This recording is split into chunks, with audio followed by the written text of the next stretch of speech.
विशेषता है श्रद्धा की। पहली विशेषता है कि उसका हृदय जो है बड़ा पवित्र है, इसलिए उसका शरीर भी उस तरह का है। आप इस बात से सहमत है कि व्यक्ति की भावनाएं जिस तरह की होती है उसका चेहरा भी कुछ कुछ वैसा हो जाता है। चेहरा ही नहीं, पूरा व्यक्तित्व वैसा हो जाता है। और ये बात बहुत लोग मानते हैं, भले इसके वैज्ञानिक आधार भी है। तो आपकी भावनाएं वैसी क्यों है, वो भी हार्मोन्स का मामला ज़्यादा है। जिन हार्मोन से आपकी भावनाएं बनती हैं उन्हीं हार्मोन से फिजिकल फीचर्स भी बन रहे होते हैं। एक तो यही है। दूसरा, और पिछले कई हजारों सालों में हमने एक खास भावना और एक खास चेहरे वाले व्यक्तियों को इतनी बार देख लिया है कि खास भावनाओं और खास चेहरे के बीच में एक लिंक हमारे दिमाग में बैठ चुका है। इसलिए हमें समझ में आता है कि किसी व्यक्ति का चेहरा देख के अमूमन हम समझ पाते हैं कि इसकी भाव संपदा किस प्रकार की है। दूसरा, जो चेहरा है, चेहरे पर जो धारियाँ वारियाँ होती हैं, अगर कोई बहुत तनाव में लगातार रहेगा, तनाव एक भावनात्मक स्थिति है, तो उसके माथे पे रेखाएं ज़्यादा गहरी हो जाएंगी। माथे पे या चेहरे पे और हिस्सों में भी डिपेंड करता है कि तनाव में उसका चेहरा कैसा बनता है। और जब एक ही तरह से चेहरा बार बार बनेगा तो धीरे धीरे वो रेखाएं गाढ़ी होती जाएंगी, और फिर एक उम्र के बाद आप उसको देखते समझ जाएंगे कि इसके अंदर ये वाले भाव ज़्यादा रहते हैं क्योंकि चेहरे की बनावट ही ऐसी हो गई है। इसलिए कुछ लोग कहते हैं सुंदर दिखना है तो सुंदर बनो, मन से, क्रीम से नहीं, पाउडर से नहीं, फाउंडेशन से नहीं, वो स्टिक ये स्टिक, वो पहिया ये टायर, उससे नहीं। सुंदर दिखना है तो मन से सुंदर बनो। मन का सौंदर्य दैहिक सौंदर्य अपने आप पैदा कर देगा, क्योंकि उसके बाद और वो जो सौंदर्य होगा उसकी बात अलग होगी। वो सौंदर्य क्रीम व्रीम से नहीं आता है। तो श्रद्धा का सौंदर्य कैसा है? हृदय वाला सौंदर्य है। हृदय की अनुकृति बाह्य उदार, एक लंबी काया उन्मुक्त। दूसरा, बहुत जिज्ञासु है, बहुत ही जिज्ञासु है, खूब सवाल पूछती है। ऐसे बच्चों को मसूरी में बोलते हैं KTP, कीन टाइप प्रोबेशनर, जो वहाँ जाके बहुत सवाल पूछते हैं ना इंस्ट्रक्टर से। बाकी लोग बोलते हैं अरे यार इतने साल पढ़ के आया, अब भी पढ़े जा रहा है। अरे हो गया प्रभु, बहुत हो गया, आराम से सो क्लास में, ज़्यादा पूछा मत करो, हम सब पे दबाव आ जाता है बिना बात के। तो वहाँ एक खास अदा का विकास हुआ है मसूरी में। एक सभागार है, संपूर्ण आनंद सभागार।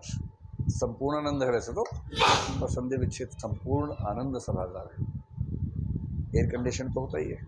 वहाँ टीचर्स पढ़ाने आते हैं, 10 में से 9 ऐसा पढ़ाते हैं कि जाग के दिखाओ। असली जो क्षमता विकसित करते हैं वो ये कि आप कठिन से कठिन स्थिति में भी जाग सकते हैं कि नहीं, ये मूल क्षमता का विकास किया जाता है वहाँ पर।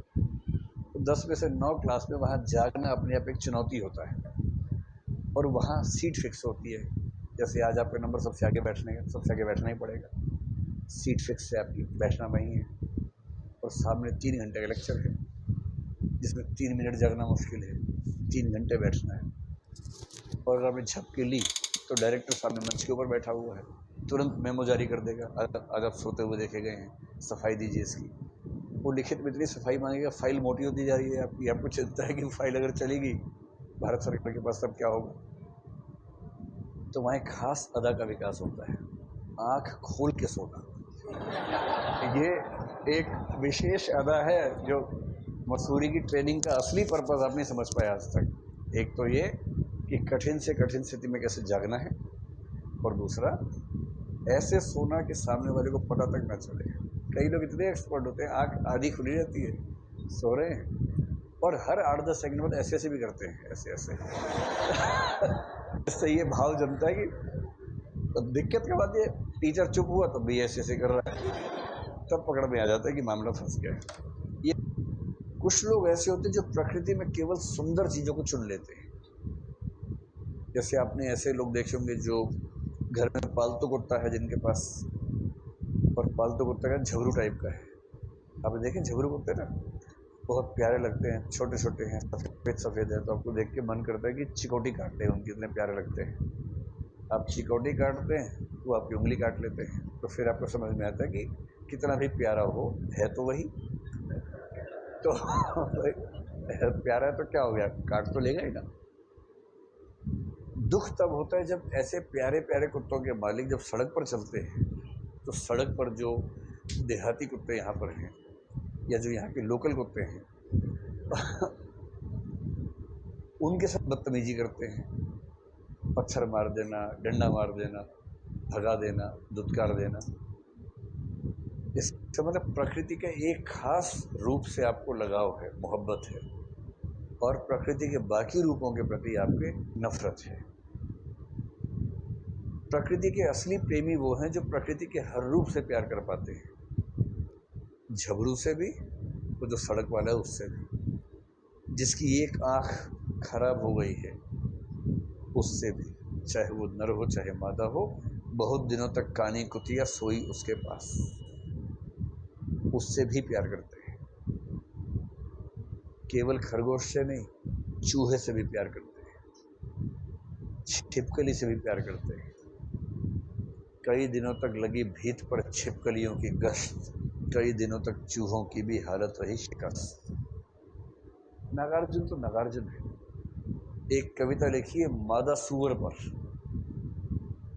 और उसका भाव है, यह मादा सूअर भी तो मादरे हिंद की बेटी है, हिंदुस्तान की बेटी ये भी तो है, तो इसका सम्मान क्यों नहीं। क्या बात है। एक लंबी कविता नेवले पे लिखी है, एक नेवला है, नेवला, उसके नेवले के वात्सल्य पे कविता लिखी है। ये जो नज़रिया है ना, जिसमें आपको प्रकृति के सारे रूप सुंदर लगने लगते हैं, इससे पता लगता है कि आप सैलानी की निगाह से नहीं देख रहे हैं प्रकृति को, बल्कि एक आम आदमी की निगाह से देख रहे हैं। इसी को शुक्ल जी कह रहे साहचर्य संभूत रस। आप जिसके साथ रहते हैं उसके एक समय के बाद अच्छे बुरे दोनों पक्ष आपको स्वीकार हो जाते हैं, आप उनको आराम से एक्सेप्ट करते हैं, उनका सम्मान करने लगते हैं। और जब तक आप केवल लोभ में हैं तब तक केवल अच्छी चीज़ें देखेंगे, बाकी को नकार देंगे।